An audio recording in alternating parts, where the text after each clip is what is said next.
সবাইকে নমস্কার।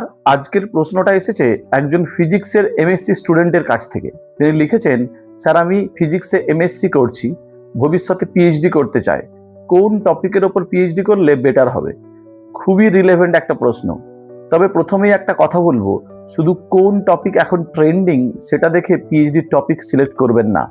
আপনার ইন্টারেস্ট, রিসার্চ অপরচুনিটি, ভালো সুপারভাইজার এবং ফিউচার অ্যাপ্লিকেশন সবকিছু একসঙ্গে দেখে সিদ্ধান্ত নিতে হবে। বর্তমানে ফিজিক্সের এমন বেশ কিছু এরিয়া রয়েছে যেগুলো রিসার্চের পাশাপাশি ইন্ডাস্ট্রিয়াল অ্যাপ্লিকেশন খুব প্রমিসিং, যেমন সেমিকন্ডাক্টর ফিজিক্স এবং ডিভাইস ফিজিক্স, ফোটোনিক্স এবং অপটো electronics, quantum technology and quantum material, condense matter and material physics, nano physics and nano technology, energy material, solar cell and battery physics, medical physics, plasma physics and plasma technology, sensor and instrumentation, spintronics and magnetic material, thin film and surface physics, computational physics। এবং বর্তমানে আরো একটি খুব important combination হলো physics, artificial intelligence and machine learning. তবে এখানে একটা বিষয় খুবই গুরুত্বপূর্ণ, পিএইচডি করার সময় শুধু রিসার্চ টপিক নয়, আপনি কোন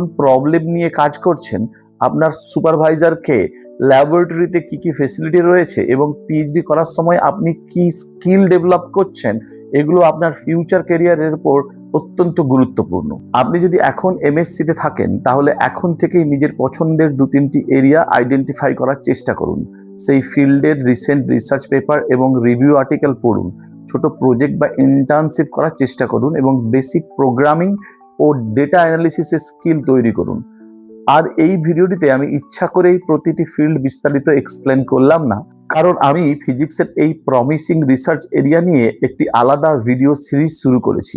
সেমিকন্ডাক্টর ফিজিক্স কি, ফোটোনিক্স কি, কোয়ান্টাম টেকনোলজিতে কি ধরনের রিসার্চ হয়, মেডিকেল ফিজিক্সের কেরিয়ার কোথায়, ন্যানো টেকনোলজি বা মেটেরিয়াল ফিজিক্স পড়লে ইন্ডাস্ট্রিতে কি অপরচুনিটি রয়েছে, প্রতিটি টপিক নিয়ে আলাদা আলাদা ভিডিও বিস্তারিত আলোচনা করব। কি পড়তে হবে, কোন স্কিল ডেভেলপ করতে হবে, কি ধরনের ইন্টার্নশিপ বা প্রজেক্ট করা উচিত, ইন্ডিয়া এবং অ্যাব্রডে হায়ার স্টাডির সুযোগ কোথায় এবং ইন্ডাস্ট্রিতে কেরিয়ার কি কি হতে পারে, সবই আলোচনা করব। তাই যারা ফিজিক্স নিয়ে পড়ছেন, বিশেষ করে এমএসসি বা পিএইচডি করার কথা ভাবছেন, আমার এই সিরিজগুলোর দিকে চোখ রাখুন। একটা একটা করে আমি ফিজিক্সের প্রমিসিং রিসার্চ এবং কেরিয়ার এরিয়াগুলোকে এক্সপ্লোর করব।